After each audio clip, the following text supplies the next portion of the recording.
Crimes that are prohibited in reality can be openly priced on the dark web, hiring hitmen, drug trafficking, human trafficking, and more. It is a massive black market hub where missing women from all around the world are auctioned off and forced into prostitution and sexual slavery. It's hard to imagine that in this age of advanced information and sound legal systems, there are still people being sold as slaves.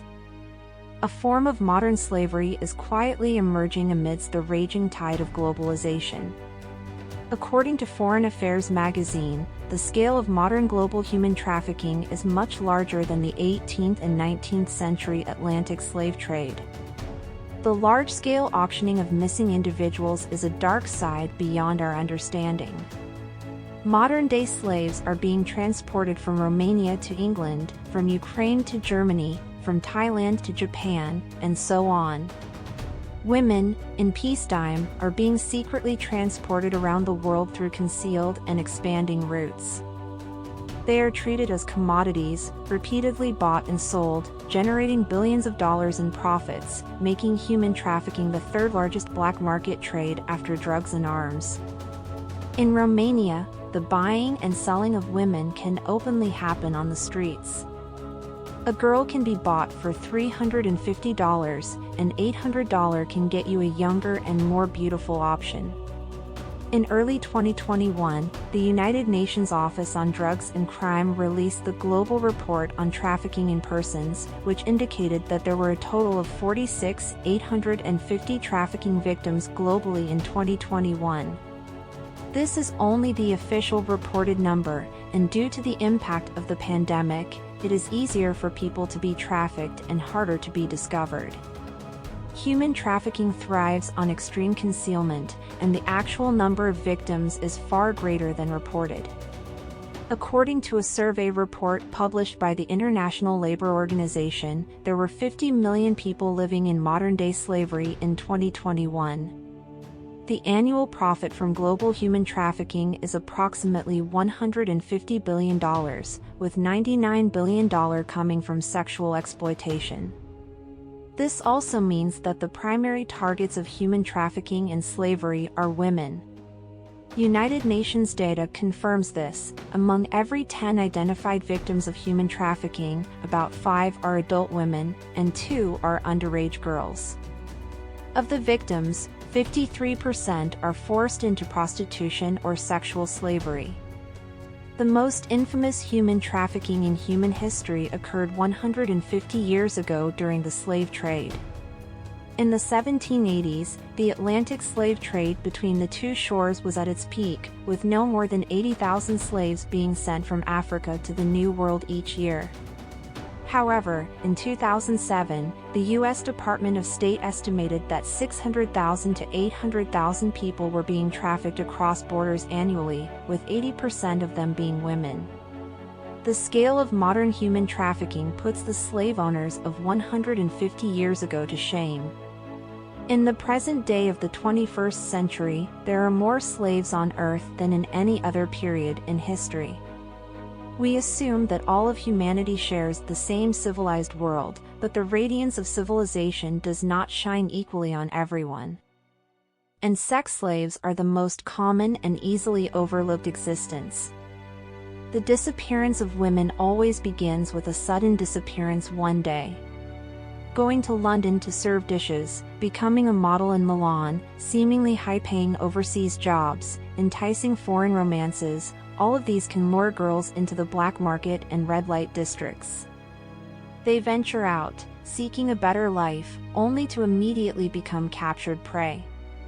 In The Other Half of the Sky, the author encountered a Cambodian girl named Ratha who had a similar experience. At the age of 15, Ratha made an agreement with a friend to work as a dishwasher in Thailand in order to alleviate her parents' burden. However, upon arrival in Thailand, she was sold to a gang by the middleman. The gang took her to the bustling city of Kuala Lumpur and then sold her to a brothel. The madam claimed to have spent a large sum of money to buy her and told her to earn enough money to repay the debt before sending her back home. This, of course, was a lie. If Ratha didn't obey, she would be subjected to beatings, drugging, rape, and various forms of torture until she complied. The following years were filled with relentless work, servicing clients for up to 15 hours a day, without being allowed to wear clothes, leaving her unable to escape. After being enslaved for several years, Ratha finally found an opportunity to escape and sought help at a police station. However, she ended up spending a year in prison for being an undocumented immigrant. Her nightmare was far from over. After being released, the Malaysian police sent Ratha to the Thai border, where she was once again sold to traffickers. This time, Ratha was resold to a brothel in Thailand. The collaboration between gangs, madams, and the police turns women into commodities that are openly kidnapped, traded, and sold in Southeast Asia. The dark empire built on the bodies of women, linked like a chain, benefits from the convenience of globalization. Human trafficking has become a global distribution of people as if they were goods, with trafficking hubs radiating to various countries worldwide. Women are transported from countries like Romania, Ukraine, Nigeria, the Philippines, and Thailand to Germany, Israel, the Netherlands, Italy, and many more. The border regions of Myanmar, Vietnam, Laos, Cambodia, and Thailand in Southeast Asia serve as important transit points for trafficking women. Countless women disappear here, only to be sent to red light districts around the world. They are imprisoned, exploited, and deprived of their basic human rights, yet astonishing profits are generated from their bodies.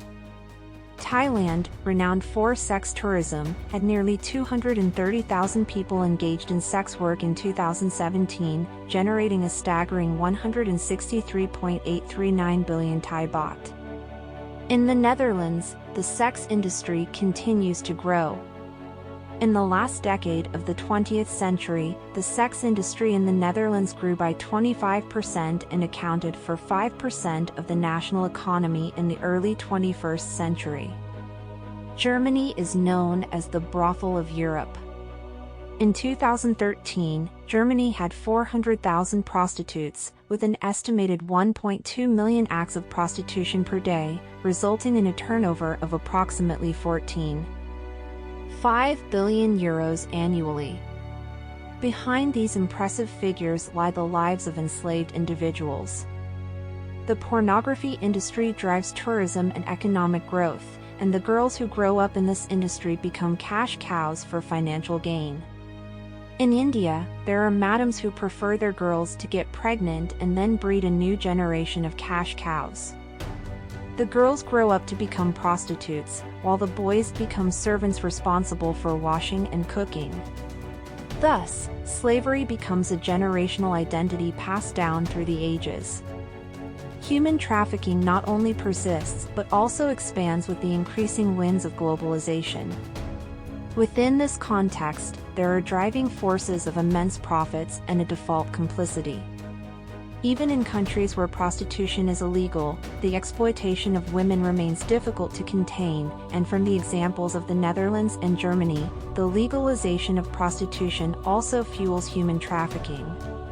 In 2000, the Netherlands legalized prostitution, and since then, cases of human trafficking have skyrocketed, with approximately 85% of the victims entering the sex industry. Human rights organizations estimate that 35,000 women are trafficked from Eastern Europe and Asia to Amsterdam each year to engage in underground sex work. Even many Dutch people admit that the legalization of the sex industry is a failed social experiment. Germany is no different.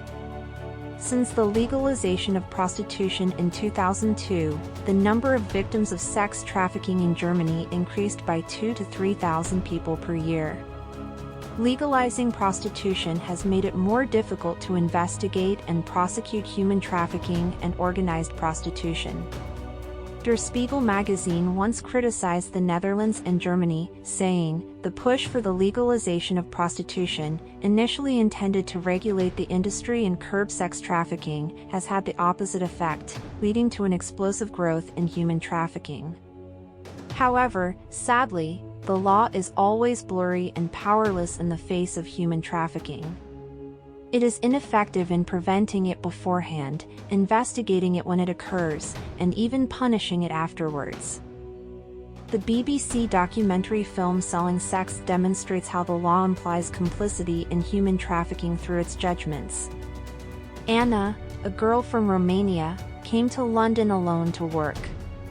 One day, she was kidnapped on the street by a man and subsequently sold to Northern Ireland, ultimately being sold to a brothel for €30,000. Anna began her days of soliciting clients online. The madam coerced and promised her, urging her to work hard and earn money, threatening her with physical abuse and rape if she disobeyed. Forced into prostitution, high profits were made. Anna could earn €30,000 for the pimp by serving 300 clients in just 13 days. When Anna finally managed to escape and seek help, the outcome was ironic. The madam, who had imprisoned numerous girls as sex slaves and made abundant profits, was sentenced to only 3 years. A mere 3 years, compared to the girls' bodies being ravaged and their lives destroyed, is hardly worth mentioning. Enormous profits and lenient sanctions contribute to rampant criminal activity. In conclusion, I want to say that the women who disappear into the underground world are sold for capital, and the bloody primitive accumulation arises from the bodies of women.